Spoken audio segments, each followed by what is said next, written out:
দেশের সর্বনিম্ন তাপমাত্রা আজ শ্রীমঙ্গলে। দেশের বিভিন্ন এলাকায় শৈত্যপ্রবাহ নেমেছে তাপমাত্রা। মৌলভীবাজারের শ্রীমঙ্গলে বৃহস্পতিবার রেকর্ড করা হয়েছে মাত্র 7 ডিগ্রি সেলসিয়াস তাপমাত্রা।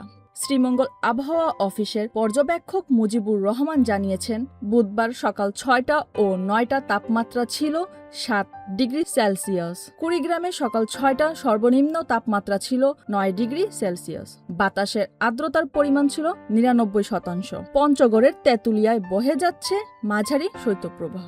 এখানে তাপমাত্রা নেমেছে 9 ডিগ্রি সেলসিয়াস। বাতাসের গতি ঘন্টায় 10 থেকে 12 কিলোমিটার। আবহাওয়াবিদ মোহাম্মদ শহীনুল ইসলাম জানিয়েছেন, রংপুর ও রাজশাহী বিভাগের সব জেলায় আজ শৈত্যপ্রবাহ চলছে। এছাড়াও গোপালগঞ্জ, মৌলভীবাজার, কুমিল্লা, ফেনী, খুলনা, যশোর, চুয়াডাঙ্গা ও কুষ্টিয়াতেও বইছে শৈত্যপ্রবাহ। সব মিলিয়ে 24 জেলায় শীতের প্রবাহ রয়েছে। গতকাল দেশের শৈত্যপ্রবাহ ছিল 44 জেলায়। আজ কিছুটা কমলেও এখনো দেশের বড় অংশে শীত তীব্র। প্রতিবেদক মিঠু মুরাদ।